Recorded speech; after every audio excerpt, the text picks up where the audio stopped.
नमस्कार। चेतना radio 90.4 FM में आज हमारे मेहमान हैं पूजा कोचर। पूजा कोचर उन प्रतिभाओं में से हैं जिन्होंने संग्रिया का नाम देश और विदेश में रोशन किया है, जिन्होंने अपनी शैक्षणिक प्रतिभा के आधार पर हमारे संग्रिया का नाम को आगे बढ़ाया है। संग्रिया की बेटी पूजा कोचर आज अपने चेतना रेडियो में अपने श्रोताओं से मुखातिब हो रही हैं। पूजा कोचर जी, आपका चेतना रेडियो के स्टूडियो में स्वागत है। धन्यवाद। मैं चेतना रेडियो के श्रोताओं के लिए आपसे सबसे पहले यह जानना चाहूंगा कि आपने अपने कैरियर को कब निर्धारित किया कि आपने अभियांत्रिकी क्षेत्र में जाना है, और आपके शिक्षा का सफर कहां से शुरू हुआ और कहां तक जारी है? सबसे पहले मैं बहुत बहुत धन्यवाद कहना चाहूँगी संजय जी को कि उन्होंने मुझे आमंत्रित किया और ये मौका दिया कि मैं अपनी यात्रा सब श्रोताओं के साथ शेयर कर सकती हूँ। तो बहुत बहुत धन्यवाद संजय जी। जैसा कि आपने मुझसे पूछा कि वो कौन सा समय था जब मुझे लगा कि मुझे अभियांत्रिकी एज अ करियर चूज करना है, तो मैं आपको बता दूं कि बहुत बचपन में शायद मुझे, जो कहते हैं ना कि जो पापा स्क्रू ड्राइवर्स लेके बैठते थे या पेचकस और प्लास लेके बैठते थे, तो शायद उनको देखते ही मुझे इतना एक्साइटमेंट होता था और लगता था कि ये सारी जो चीजें वो खोल रहे हैं, उनका स्कूटर ठीक करना या कोई स्विच बोर्ड ठीक करना, कि ये सब कैसे होता है। कई बार तो वो इतने परेशान हो जाते थे कि तू इतने क्वेश्चन क्यों करती है कि ये बिजली की तारें कहाँ से कहाँ तक जाती है और बिजली कहाँ तक पहुँचती है। तो शायद वही टाइम था, मुझे लगा था कि मेरे अंदर एक बहुत बड़ी जिज्ञासा थी कि इस दुनिया में या ब्रह्मांड में एक छोटी से बड़ी चीज काम कैसे करती है। तो वो जर्नी शायद वहीं से शुरू हो गई थी कि वो जिज्ञासा और उत्सुकता कि ये अगर कोई मशीन है या कुछ भी छोटी से बड़ी चीज है, ये काम कैसे कर रही है। तो उस क्वेश्चन मार्क से ही आई थिंक, मेरे ख्याल से शायद मेरी प्राइमरी एजुकेशन के टाइम पे ही मैंने ये डिसाइड कर लिया था कि मुझे अभियांत्रिकी ही करनी है। तो मैं काफी लकी थी कि ये क्लैरिटी मुझे बहुत बचपन से थी। आपने अपने इस लक्ष्य को निर्धारित करने के बाद मुझे जहाँ तक याद पड़ता है कि आपने राजस्थान बोर्ड में अपनी प्रतिभा को बखूबी साबित किया। मैं श्रोताओं के लिए उस समय और उस पल को भी याद करना चाहूँगा कि आपने माध्यमिक और उच्च माध्यमिक शिक्षा में उच्च स्थान प्राप्त किया था। कृपया उस सफ़र को भी हमारे श्रोताओं से साझा करें। जी बिल्कुल। सबसे पहले जो वो सफ़र था वो आसान नहीं था, क्योंकि हमारे समय में शायद संग्रिया में उस समय में लड़कियां बहुत ही कम थी जो इंजीनियरिंग कर रही थी, अभियांत्रिकी कर रही थी। जितना मैं क्लेम कर सकती हूँ, मेरे पास कोई डेटा नहीं है, पर हो सकता है मैं one of the very few girls, शायद उस पहले दौर की लड़कियों में से शायद पहली या दूसरी ही होंगी जिसने अभियांत्रिकी की थी। और वो सफ़र शुरू हुआ स्कूल से।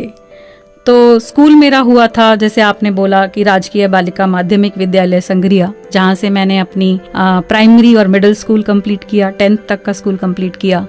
और 11th और 12th जो मेरा था वो जो हम स्टेट स्कूल के नाम से जानते हैं वहाँ पे हुआ। पहला जो स्कूल था वो स्कूल मेरे लिए हमेशा यादगार रहता है, क्योंकि वहाँ पे जो मेरे टीचर्स थे, उस समय जो टीचर्स थे वो हमारे इतने अच्छे थे टीचर्स कि उन्होंने शुरू से हमारे में ये प्रवृत्ति डाली थी कि आप सीखने पे जोर दो, रटने पे जोर नहीं दो, आप सीखो। वो टीचर्स को मैं आज भी याद करती हूँ, तो शायद मैं आज भी उनको इतना नमन करती हूँ कि शायद वो नहीं होते तो मैं आज यहाँ नहीं होती। उनका जो एक हमेशा एक मकसद रहता था कि आप सीखने पे जोर दीजिए, आप रटिए नहीं, आप बुक्स लेके आइए। मुझे याद है हमारे टाइम पे बहुत छोटी सी बात है, अभी तो आजकल के बच्चे मुझे नहीं पता क्या पढ़ते हैं, पर हम लोग कुंजियाँ खरीदा करते थे। शायद बहुत सारे मेरी एज के लोग इससे वाकिफ होंगे। तो वो कुंजियाँ लेके हम एग्ज़ाम के लिए रटते थे और कहते थे कि कल एग्ज़ाम है और उसको रट के हमें ये जवाब देना है। पर मेरे ख्याल से मेरी जो टीचर्स थे उन्होंने हमेशा उस चीज़ को डिस्करेज किया। उन्होंने बोला नहीं, आप मूल किताब पढ़िए, जो वर्ड था वो भी था मूल किताब, यानी कि आप ओरिजिनल बुक पढ़िए, उसको रेफ़र कीजिए और वहाँ से अपनी नॉलेज बढ़ाइए। तो वो जो मैंने सीखा वो आज तक कायम है। कभी लाइफ में शॉर्टकट्स नहीं लिए, हमेशा एक किताब को ही अपना आधार बनाया और वो किताब के ज़रिए ही सफ़र चलता गया। 10th में मुझे गार्गी पुरस्कार मिला था।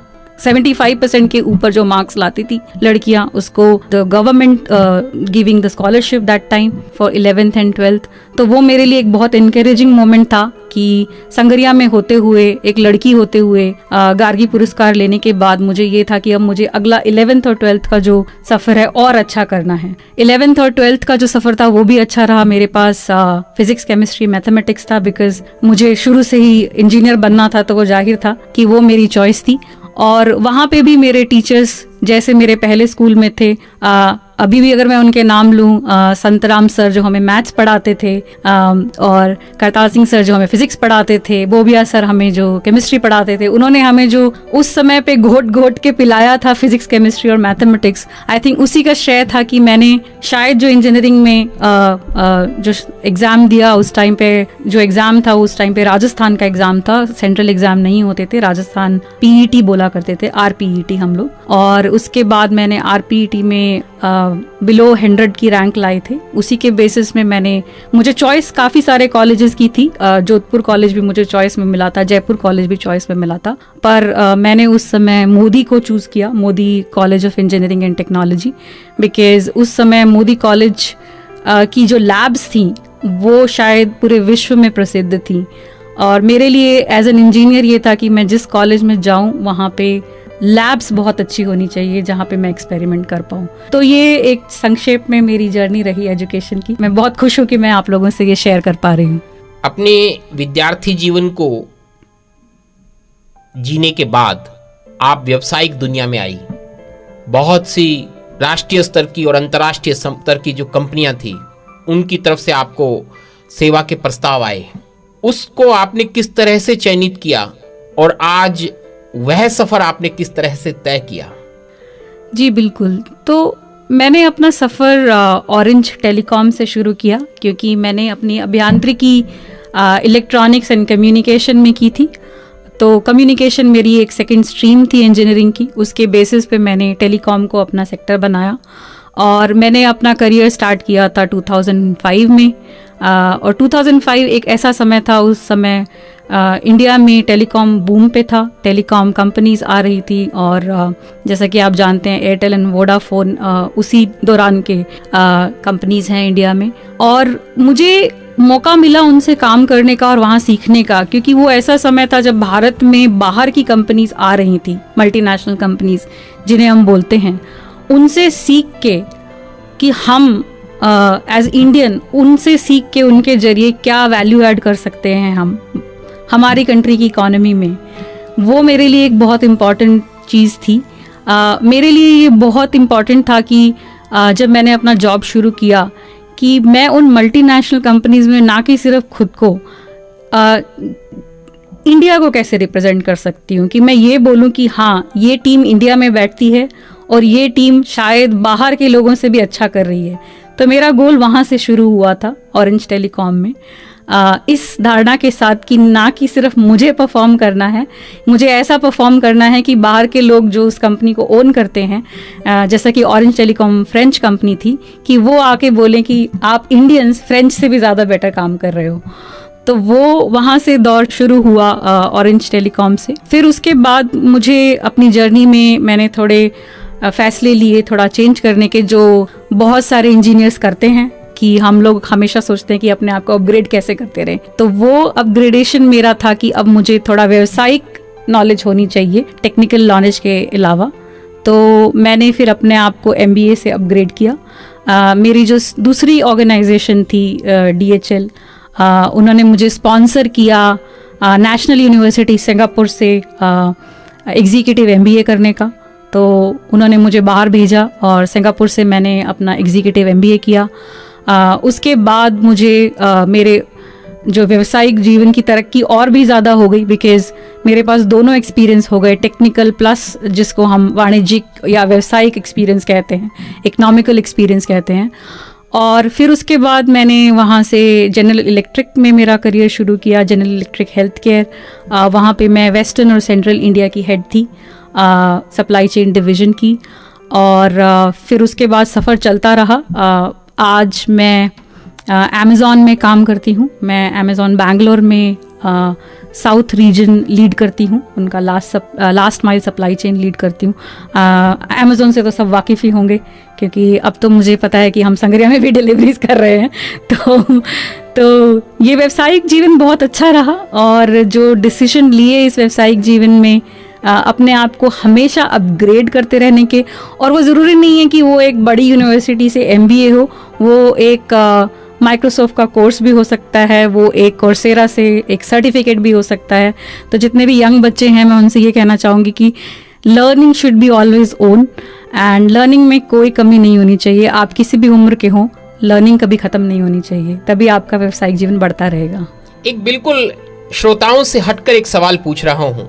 आपकी जो पारिवारिक पृष्ठभूमि रही वो राजकीय सेवा से संबंधित रही, और संग्रिया का प्रवेश जहां एक निजी क्षेत्र की बजाय लोग राजकीय क्षेत्र में सेवा को ज़्यादा अहमियत देते हैं। और वह जब आपने अपने व्यावसायिक जीवन की शुरुआत की तो 2005 का समय, जिसमें 2006 में छठा वेतन आयोग आ गया और जिसने हमारे कर्मचारियों की तनख्वाह को कई गुना बढ़ा दिया। क्या कारण थे कि आपने राजकीय सेवा की अपेक्षा निजी क्षेत्र को अधिक महत्व दिया? उसके पीछे सबसे बड़ा कारण ये था कि मैंने शायद अपने परिवार में बहुत नज़दीकी से दोनों मेरे माता पिता दोनों ही जैसे आपने बोला राजकीय नौकरी कह लें या व्यवसाय कह लें या जॉब कह लें, उसमें थे। और मुझे ये था कि अब शायद मुझे कुछ नया देखना है, कुछ नया सीखना है। वो मैंने बहुत करीबी से बचपन से देखा था कि राजकीय जो नौकरी होती है वो कैसे होती है, या प्रशासन कैसे होता है, अगर मैं नौकरी वर्ड नहीं बोलूं। और मेरे लिए ये था कि अब कुछ नया सीखना है, एक नई जगह जाके पहचान बनानी है, जहां मैं ये बोल सकूं कि यहाँ पे मेरे परिवार का कोई योगदान नहीं है मुझे वहाँ तक लाने में, अलावा उनकी प्रेरणा और उनकी मेहनत जो उन्होंने मुझे बनाने में और पढ़ाने में की, और ये योग्य बनाने में की कि मैं एक निजी सेक्टर में खुद से जॉब हासिल कर पाऊँ।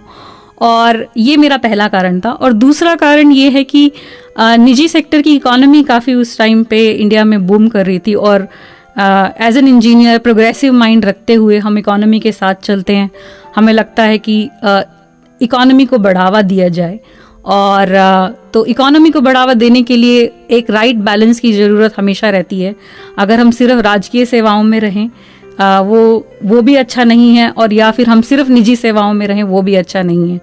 तो economy needs a right balance, I think. इसलिए ये बहुत ज़रूरी है कि हम सब लोग उस कंफर्ट से बाहर जाएं, बिकॉज राजकीय सेवाएं बहुत कंफर्ट देती हैं, कंफर्टेबल होती हैं, हम सबको मालूम है, और निजी सेवाएं इतनी कंफर्टेबल नहीं होती हैं। शायद माफ़ी मांगती हूँ अगर कोई इस बात से हर्ट हो रहा हो, पर ये ऐसा धारणा है, और वो एक अलग रीज़न था उस कंफर्ट से बाहर निकलने का। मेरा प्रश्न भी आपका इसीलिए था कि आप प्रेरणा का स्रोत बने हमारे उन श्रोताओं के लिए जो एक राजकीय सेवा के परिधि में बंद कर रहना चाहते हैं। निश्चित तौर पर आपकी उड़ान एक पूरी दुनिया के लिए उड़ान है।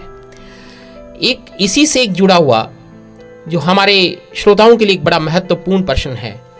आप हिंदी माध्यम की पृष्ठभूमि में बड़ी हुई और जो व्यावसायिक दुनिया में आई और पढ़ने की दुनिया में आई, वो एक वह दुनिया थी जिसमें अंग्रेजी माध्यम की बड़ी महत्ता है और उसके बिना कार्य नहीं हो सकता।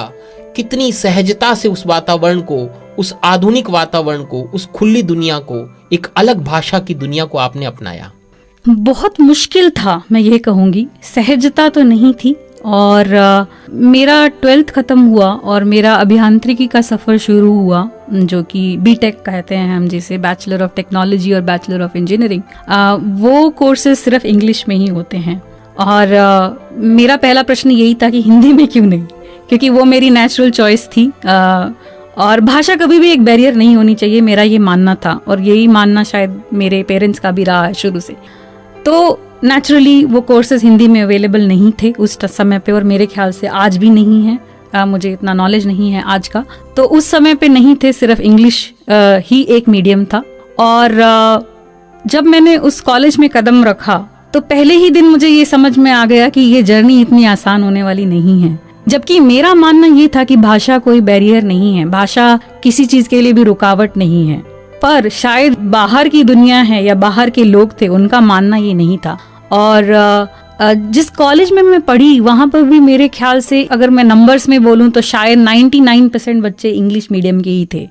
मेरे जैसे बहुत चुनिंदा बच्चे थे जो हिंदी मीडियम के थे, और वो बच्चे भी हिंदी मीडियम की अपनी ही दुनिया में सिमट के रह जाते थे। शायद वो एक आत्मविश्वास नहीं होता था कि हमको लैंग्वेज नहीं आती है, पर मैंने उस चीज को एक चुनौती की तरह लिया, क्योंकि मेरे पापा हमेशा बोलते हैं कि भीड़ का हिस्सा मत बनो, भीड़ से अलग चलो।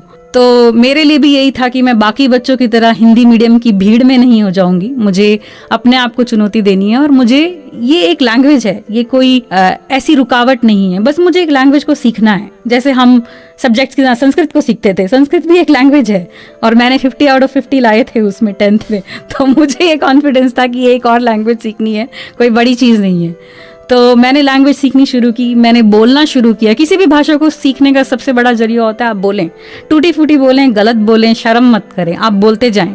ज़्यादा से ज़्यादा सामने वाला आपको ये बोल देगा कि आप गलत बोल रहे हैं, इससे ज़्यादा कुछ नहीं होगा। तो मैंने बोलना शुरू किया, लोग हंसते भी थे बहुत बार कि ये शब्द तो तुम गलत बोल रहे हो, पर मैं बोली मेरी टीचर ने तो ऐसा ही सिखाया था, तो मुझे यही याद है। पर सबको मैंने अपना गुरु बना लिया उस समय, जो भी मुझे ये टोक कर कहता था कि ये गलत है, मैंने उनसे सीखना शुरू किया। और ज़्यादा मेहनत की दूसरे बच्चों से, क्योंकि शायद उनके लिए पढ़ना आसान था, मेरे लिए पढ़ना भी मुश्किल था इंग्लिश में।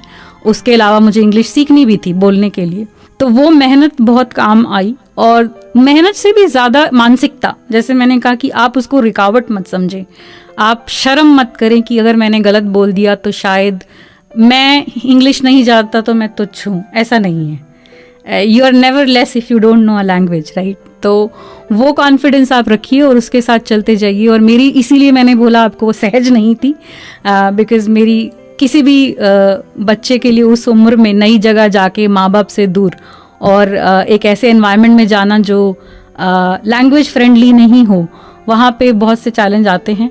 तो मैं तो बच्चों को ये बोलूँगी जो आज भी हिंदी मीडियम के बच्चे हों, आप इंग्लिश को एक टैबू ना बना के उसको एक लैंग्वेज की तरह सीखना शुरू कर दीजिए, बोलते रहें। आजकल तो बहुत से सॉफ्टवेयर्स भी हैं जिनसे आप बातें कर सकते हैं, और वो लैंग्वेज को कमांड लाना शुरू कीजिए। और ऐसा नहीं है कि कोई बड़ा या छोटा है या अच्छा है बुरा है, ऐसा नहीं है कि हिंदी अच्छी है या इंग्लिश अच्छी है और हिंदी बुरी है या इंग्लिश बुरी है। ये सीखना है कि आप जैसे आप लैंग्वेजेस सीखते हैं, प्रोग्रामिंग लैंग्वेजेस सीखते हैं, वैसे ही एक लैंग्वेज है, उसको लैंग्वेज की तरह देखिए और उसे सीखते जाइए। एक बात मैं यहीं से एक नई बात की शुरुआत करता हूं हमारे श्रोताओं की। किसी भाषा को पढ़ना, उसको समझना है, उसमें लेखन करना है, लेकिन अक्सर एक बड़े मंचों पर यह देखा जाता है कि अंग्रेजी की समझ रखने वाले आपके एसेंट को सुनकर ये अंदाजा लगा लेते हैं कि इसकी बैकग्राउंड क्या रही है, भाषा की बैकग्राउंड क्या रही है। आपने अपने एसेंट में बहुत सुधार किया। ऐसा नहीं लगता कि वो किसी हिंदी माध्यम से अंग्रेजी सीखने वाले विद्यार्थी का हो। उसके लिए आप अपने श्रोताओं को, वह युवा श्रोता जो हिंदी माध्यम में पढ़ रहे हैं और जिन्हें अंग्रेजी माध्यम की चुनौतियों का सामना करना है, उसके लिए क्या सूत्र देना चाहेंगी? मेरा सूत्र यही है कि आप ये इंतज़ार मत कीजिए कि आपका अब मीडियम चेंज होगा और मैं तब सीखने लगूंगा या लगूंगी। तो जो बच्चे 10th या 12th तक जिस भी कक्षा तक हिंदी में हैं, तो वो उसका इंतज़ार नहीं करें कि ये बोर्ड मेरा ख़त्म होगा और हायर एजुकेशन इंग्लिश में शुरू होगा, तभी मैं इंग्लिश सीखना या बोलना शुरू करेंगे।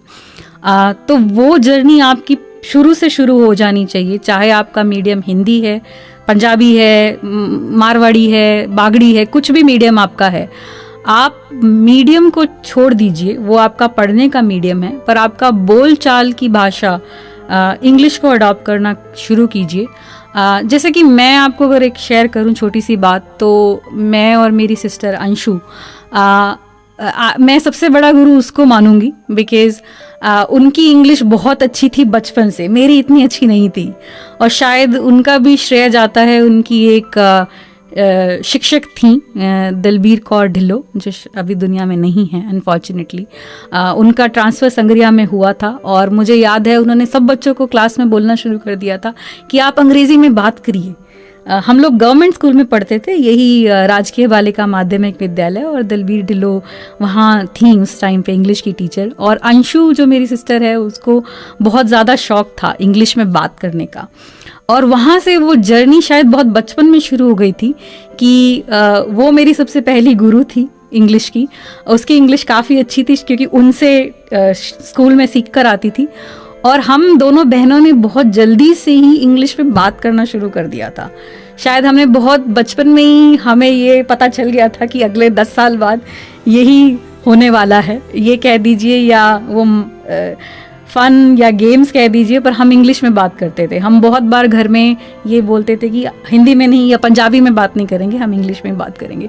तो किसी भी भाषा को जानने का अगर मैं समरी करूं इस चीज़ की, जो आपने क्वेश्चन किया, यंग श्रोताओं के लिए जो हिंदी मीडियम के हैं और जो ये समझ रहे हैं कि उनको ज़रूरत है अपनी इंग्लिश को अपग्रेड करने की, आप बोलना शुरू कीजिए। और अभी तो आपको बहुत सारे सॉफ्टवेयर्स हैं, बहुत सारी टूल्स हैं जो आप यूज़ कर सकते हैं। आप वेट मत कीजिए कि जिस दिन मेरा मीडियम चेंज होगा मैं उस दिन ज़रूरत पड़ेगी तो यूज़ करूँगी। आप अभी से लैंग्वेज का सिर्फ जरिया बोलना है, लिखना है और प्रैक्टिस करना है। आप जो भी लैंग्वेज सीखना चाहते हैं उसकी प्रैक्टिस आप कर दीजिए। आप दिन के चाहे 2 घंटे डिसाइड कर लीजिए, 1 घंटा डिसाइड कर लीजिए, या पूरा दिन डिसाइड कर लीजिए कि मुझे एक दिन, एक हफ्ते में आज सिर्फ इंग्लिश में ही बात करनी है। जो भी मिलेगा उससे करूँगा या करूँगी तो मेरे मुंह से इंग्लिश ही निकलनी चाहिए। हो सकता है सामने वाले को नहीं भी आती हो, पर आप अपनी तरफ से ट्राई कीजिए। और जैसे मैंने कहा कि हमारा समय अलग था, अभी बहुत सारे टूल्स और सॉफ्टवेयर हैं। अब आपको अपने भाई और बहन या सहेली या दोस्त की ज़रूरत भी नहीं है साथ में बिठा के बोलने की। आपने अपने अध्ययन और व्यावसायिक दुनिया के दौरान भारत की सीमाओं से बाहर जाकर भी काम किया, वहाँ की दुनिया को देखा। अक्सर बाहर जाने वाले कहते हैं कि वो लोग हमसे विकास में कहीं आगे हैं। आपने उस दुनिया को देखा, उस दृष्टि से भारत के संदर्भ में आप क्या कहना चाहेंगी कि हमें इस युग के साथ चलने के लिए किस तरह के प्रयास करने चाहिए? युवाओं के कंधों पर उसका भार है, उन्हें क्या संदेश देना चाहेंगी?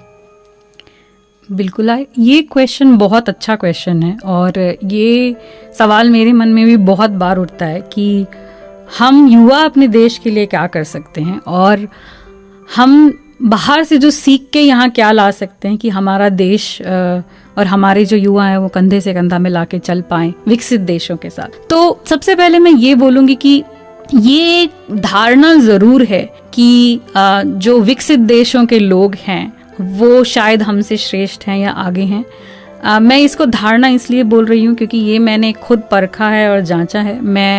मेरा पूरा जो व्यावसायिक जीवन रहा है वो मल्टीनेशनल कंपनीज में ही रहा है, और दूसरे देशों में मैं जाके काम करती रही हूँ और मिलती रही हूँ।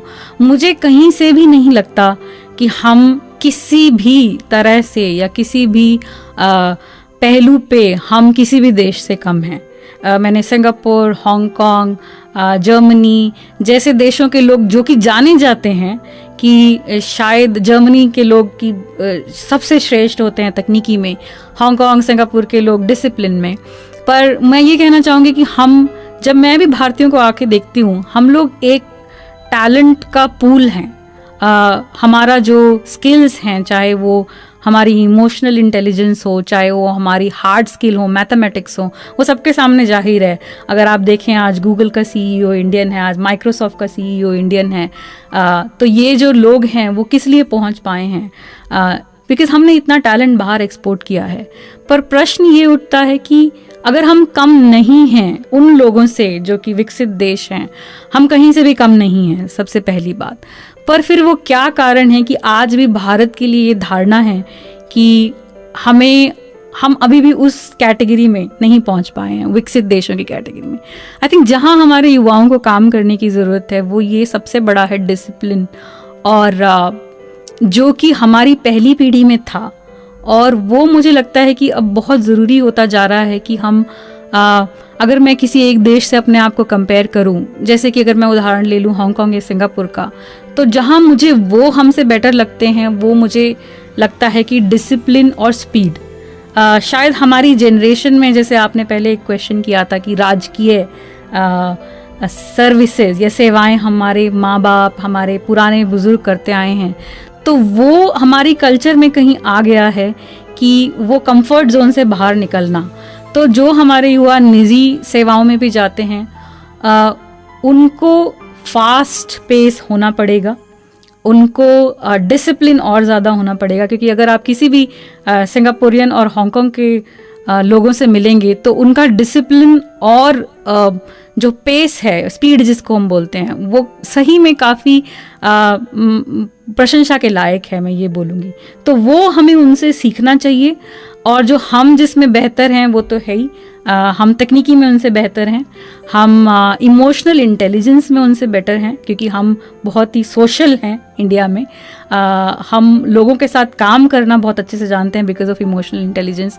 हम लोगों के साथ कैसे मैनेज किया जाता है, मैनेजमेंट में हम बहुत अच्छे हैं, इसीलिए हमारे देश के लोग सीईओ हैं, बिकॉज वो इतनी बड़े लोगों को कंपनीज चला पाते हैं, बिकॉज वो मैनेजमेंट का ही गेम होता है। और टेक्निकी में तो खैर मैंने बोला, मैथमेटिक्स हो गया, हमसे बेहतर शायद बहुत ही कम देश हैं। तो ये दो चीज़ें जो हैं, गति या फास्ट पेस और डिसिप्लिन, इस पे हमें थोड़ा काम करने की ज़रूरत है। और वो शायद एक बहुत बरसों पुरानी कल्चर से चलता आ रहा है कि वो एक माइंडसेट जो हम रखते हैं कि एक फाइल यहाँ से यहाँ घूमेगी और ये टाइम से काम इतने टाइम से ही होगा, उसको हमको अपने व्यवहार में बदलना चाहिए। बहुत बढ़िया संदेश दिया। हमें अपनी सोच को बदलना होगा, हमने अनुशासन को अपनाना होगा, और हमें मेहनती बनना होगा, तभी हम अपने देश की तस्वीर को विकसित देशों के समान ला सकते हैं। जी हाँ। आज का सारा आपका साक्षात्कार आपके शिक्षा से संबंधित और उसके बाद में व्यावसायिक जीवन से संबंधित पर केंद्रित रहा। समय की सीमाएं मुझे बहुत संकेत कर रही हैं। आपके तकनीकी क्षेत्र से बहुत सी ऐसी बातें थी जिन पर हम चर्चा करना चाहते थे। पुनः अवसर मिलेगा, लेकिन अंत में एक सवाल मैं आपसे और करना चाहूँगा। वह सवाल यह है कि यह दुनिया दूरसंचार क्रांति ने बदल दी है और बहुत कुछ परिवर्तन आ रहा है। शायद 10 साल पहले आप जैसे किसी विशेषज्ञ ने यह सपना दिखाया होगा तो हम लोगों को विश्वास भी नहीं हुआ होगा कि यह ऐसा दिन भी आएगा। जी हाँ। आप इस क्षेत्र की माहिर हैं, आपकी इस क्षेत्र में दूरदृष्टि है। निश्चित तौर पर ऐसा ही कोई स्वप्न जो इस दूरसंचार क्रांति के माध्यम से आने वाला है, हमारे श्रोताओं को दिखा जाए। ये बहुत इंटरेस्टिंग क्वेश्चन है, और एक इंजीनियर होने के नाते हमारी कल्पनाओं की उड़ान में कोई सीमा नहीं होती। तो दूरसंचार हमेशा बदलता रहेगा, हमेशा सेम नहीं रहेगा, समान नहीं रहेगा, और ये दिन दूर नहीं है आने वाले समय में जब दूरसंचार इस स्तर पे होगा कि आप जो बात सोच रहे हैं वो सामने वाला समझ ले बिना कहे। क्या बात है।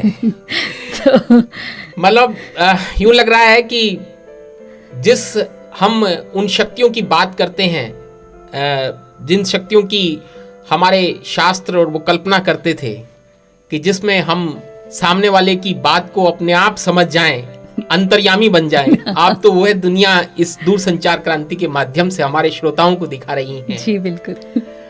बहुत अच्छा लगा आपसे बात कर कर, और ये हमारे लिए गर्व का विषय है कि आप एक संग्रिया की बेटी के रूप में संग्रिया का नाम पूरी दुनिया में रोशन कर रही हैं।